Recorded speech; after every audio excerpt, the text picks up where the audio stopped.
terdapat suatu persamaan dalam n variabel, berarti akan ada sejumlah n variabel, yaitu bisa x1, x2, dan xn. Perhatikan x1, x2 hingga xn bukan berarti semuanya disebut x1 nanti variabelnya, tapi variabel ke-1, variabel kedua, dan variabel ke n ya. Dikatakan linear apabila dituliskan sebagai berikut: C1 kali x1, C2 kali x2 hingga Cn kali xn. Perhatikan di sini ada dua komponen ya. Ada C sebagai apa C-nya? Koefisien. Kemudian X-nya adalah variabel. Perhatikan dalam persamaan linear, hubungan koefisien dengan variabel adalah perkalian ya. Koef dan variabel adalah perkalian, sedangkan antar variabel apa? Penjumlahan ataupun bisa pengurangan ya. Apalagi ciri-ciri dari persamaan linear? Pangkatnya, pangkat dari variabel.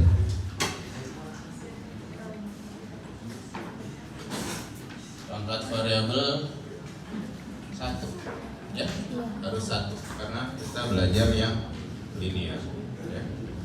Kemudian yang paling penting lagi adalah ada nilai K. Nilai K di sebelah kanan ini biasa disebut nilai sisi kanan. Di modul disingkatnya NSK ya, nilai sisi kanan. Karena dia di situ simbolkan dengan K, berarti dia harus bentuknya angka karena dia skalar ya, simbolkan dengan skalar atau konstanta ya. Itu persamaan linear.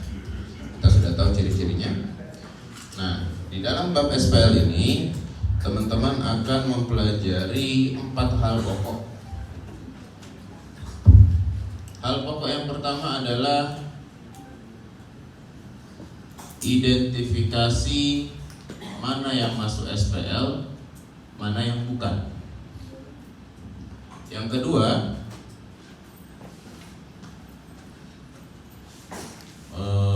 adalah kita akan apa ya istilahnya, transformasi lah ya, atau pengubahan, transformasi SPL ke matriks. Jadi kita masih ketemu matriks ya. Setelah itu yang ketiga, kita akan menentukan konsistensi SPL. Dan yang terakhir adalah menentukan solusi SPL. Jadi dalam nanti menentukan solusi artinya nilai variabel ini harus ditentukan nilainya, tidak jadi variabel lagi. Ya. Jadi kita akan belajar cara identifikasi SPL. Setelah itu kita akan mengubah SPL ke dalam bentuk matriks. Dan yang ketiga nanti kita akan menentukan konsistensi. Konsistensi sebenarnya disebut juga solusi. Jadi tahap awal itu kita menentukan dulu SPL ini konsisten atau tidak. Artinya SPL ini punya solusi atau tidak. Kalau ternyata punya solusi, nah kita masuk ke tahap keempat. Solusinya tunggal atau banyak. Ya. Kita akan telusuri satu persatu. Nah, kita tadi sudah paham definisi persamaan linear. Kita lihat contoh yang masuk persamaan linear. Nah, yang pertama sudah jelas ya, 2x plus 3y sama dengan 3. Tiga-tiganya adalah masuk contoh persamaan linear.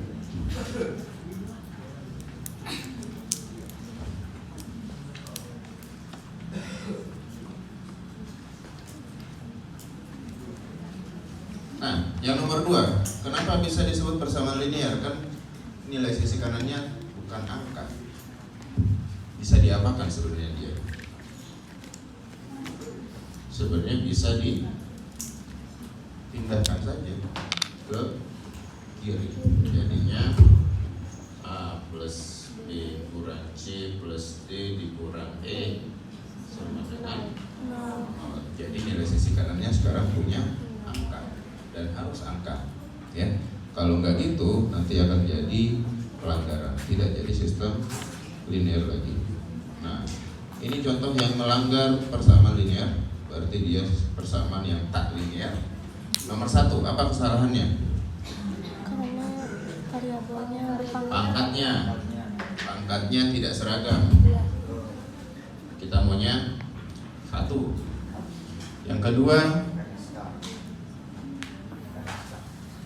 Yang kedua ada pertemuan antar variabel yang hubungannya bukan penjumlahan atau pengurangan, ya. Yang boleh sebenarnya antar variabel dan koefisien yang bentuknya perkalian, ya. Di sini A, kalau di sini A berarti koefisiennya berapa? 1A, 1C, 1D, ya disebutnya A lagi. C juga dan di sini, kan? Yang ketiga, apa yang keliru? Ini, ya. Nah, ada 2 variabel yang hubungannya perkalian, tidak boleh, ya. Itu yang bukan termasuk persamaan linear. Nah, poin pertama kita sudah bisa mengidentifikasi mana yang persamaan linear, mana yang bukan. Poin selanjutnya, kemudian kita masuk ke dalam SPL. Kalau disebut sistem persamaan linear, berarti ada lebih dari 1 persamaan linear. Mungkin 2, bisa 3, 4, atau bahkan lebih, ya. Nah, di situ dikatakan SPL yang terdiri dari M buah persamaan dan N buah variabel, ya. Nah, kita perhatikan di sini. Ini adalah modelnya. Nah, di SPL kita akan belajar cara membangkitkan SPL ini ke dalam matriks. Perhatikan di sini dia punya notasi yang serupa. A11, kemudian A12, A21, A23 dan seterusnya, dengan asumsi setiap SPL punya jumlah variabel yang sama, ya. Di sebelah kanan itu jadi nilai sisi kanan semua. Nah, kemudian nanti kita bisa bentuk matriksnya ke dalam A kali X sama dengan B. A ini akan menampung nilai koefisien,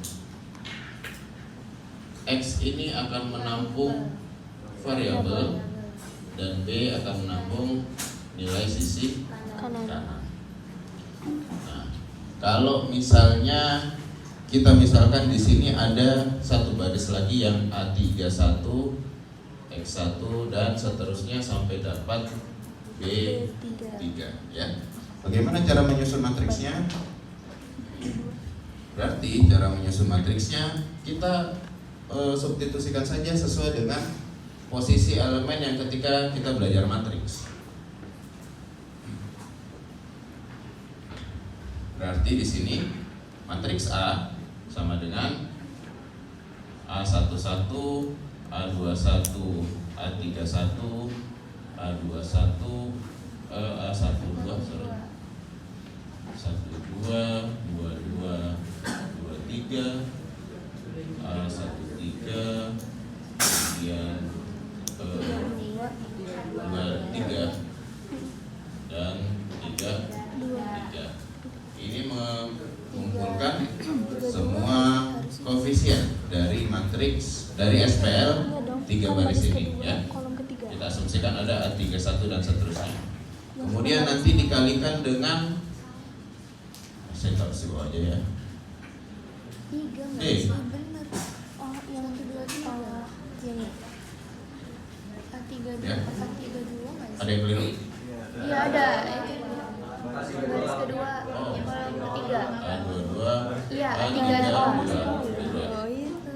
Kirain yang Oke. Garis 3 kolom 2. Nah, ini Itu untuk matriks A. Kemudian matriks B-nya mengandung hanya variabelnya saja. Dan nanti jadi matriks B, matriks X. Nah, ini ordernya berapa? Matriks A 3 kali matriks B 3 kali 1. Bisa dikalikan tidak? Bisa. Karena jumlah kolomnya sama dengan jumlah baris, jadi nanti ordernya adalah 3 kali 1. Jadilah dia SPL kalau dikalikan. Sama dengan apa? Sama dengan B. Ya. Berapa B-nya? Ya B1, B2 dan B3. Jadi kita harus konsisten. X1 ini semuanya X1.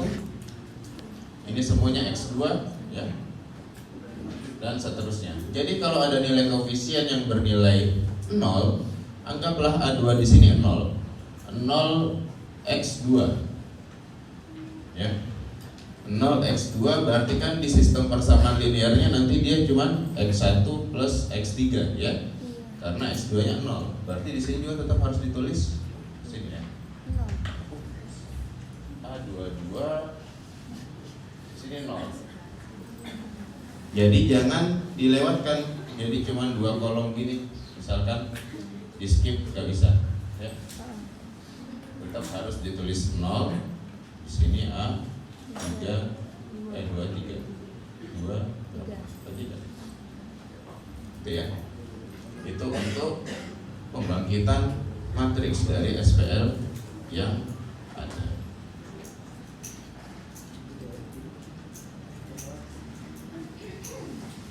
Nah, misalkan ini, teman-teman bisa sambil lihat di modul kalau belum jelas. Misalkan kita mau bangkitkan dia ke dalam matriks. Nah, ada 3 variabel x1, x2, x3 ya. Berarti x1 berapa variabelnya? Berapa koefisiennya? 1. Kemudian min 1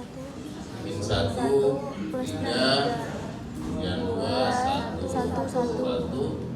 kemudian nanti matriks X gitu ya. Ada x1, x2, x3 sama dengan 9 2. Bisa dikalikan 3 kali 2 kali 3. Ini 3 kali 1 sama ya. Ini jadi 2 kali 1. Inilah dia ya. Oke, itu berarti teman-teman sudah bisa membangkitkan matriks dari SPL. Sampai sini ada yang mau ditanyakan? Nah, kemudian ada satu catatan kecil di sini. Kalau semua NSK di sini bernilai 0, ya. Kalau di sini 0, ada SPL seperti itu, maka dia disebut SPL yang homogen. Kalau salah satu saja punya nilai, berarti tidak semua 0, ya. Berarti dia tidak homogen, ya. Apa implikasinya nanti kalau dia homogen atau tak homogen? Kalau homogen nanti dia sudah pasti konsisten, sudah pasti punya solusi. Jadi tinggal kita tentukan solusinya banyak atau tunggal. Tapi kalau tak homogen, kita harus mengidentifikasi dulu dia konsisten atau tidak. Jadi agak panjang tahapannya kalau tak homogen. Kalau homogen kita sudah punya informasi, tinggal satu step terakhir, ya. Jadi kalau tak homogen masih punya step yang sebelumnya. Nah, sekarang kita akan belajar poin ketiga tentang konsistensi SPL, tapi kita review dulu tentang pangkat matriks. Ada yang tahu apa pangkat matriks? Ini tinggal baca di atas ya.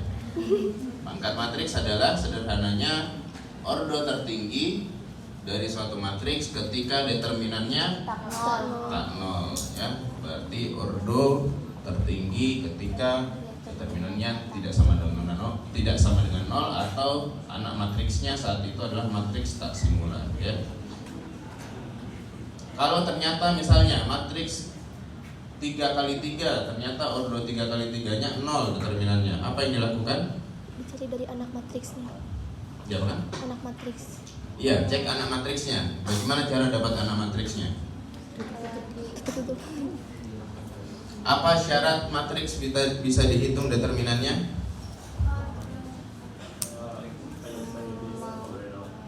Matriksnya harus bentuk apa? Segi. Berarti N kali N.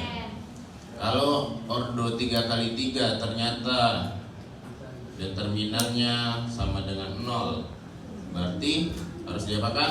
Cari anak matriksnya. Apa matriks segi yang paling dekat dari 3 kali 3? 2 kali 2. 2 kali 2. Caranya bagaimana? Tutup aja. Ya, hilangkan satu baris dan satu kolom. Tutup ya, tutup satu baris, tutup satu kolom, dapat 2 kali 2. Yang mana yang harus ditutup terserah. Ya, terserah selama kalau bisa dapat yang determinannya Tidak 0. 0. Ini kan cuma 0. Di sini determinannya tidak sama dengan 0. Kalau ternyata masih 0, cari lagi. Cari yang lain. 1 kali 1. Matriks 1 kali 1 berapa sih? Ini kalau misalkan ini matriks 1 kali 1 nih, bagaimana caranya? Dari 3 kali 3 ini apa yang ditutup? Kuliahnya selesai dong kita. Kalau yang 2 kali 2 tadi tutup satu kolom, tutup satu baris. Berarti kalau 1 kali 1 Tutup 2 kolom 2 baris. tutup 2 baris, tutup 2 baris 2 kolom. Dapat satu angka tuh, anggaplah ini matriks 1 kali 1 ya. Bercara cari determinannya bagaimana?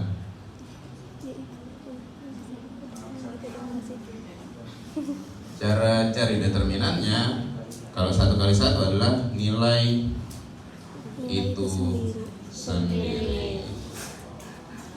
Ya, itu kalau determinan dari matriks 1 kali 1. Nah, kemudian kita kembali ke contoh matriks ini. Ini ada 1, 2, 0 dan banyak kan ya. Kalau misalkan kita nyari 1 kali 1, ya, berarti kan teman-teman bebas milih yang mana saja, ya. Karena bebas, jangan pilih yang 0. Anda cari masalah berarti, ya. Cari yang lain, gitu ya. Banyak yang nggak 0. Karena dalam pangkat matriks kita cuma butuh yang tidak 0. Kalau 0 semua, berarti itu matriks 0. Ya, emang salah soalnya berarti. Oke? Coba, kalau contoh 2, 2, 1 ini, berapa pangkatnya? Bagaimana cara hitungnya? Boleh pakai minor cofactor, boleh pakai sarus. 1 kali. Ordonya berapa? 3 kali 3.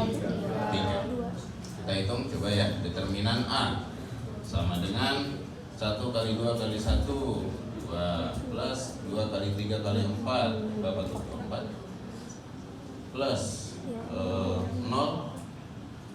kemudian dikurang 0 tambah 3 dan ditambah 6 berapa nih? Sama dengan 26 dikurang 9 sama dengan berapa? 18, 17 tidak 0 ya, karena tidak 0 berarti pangkat A sama dengan 3.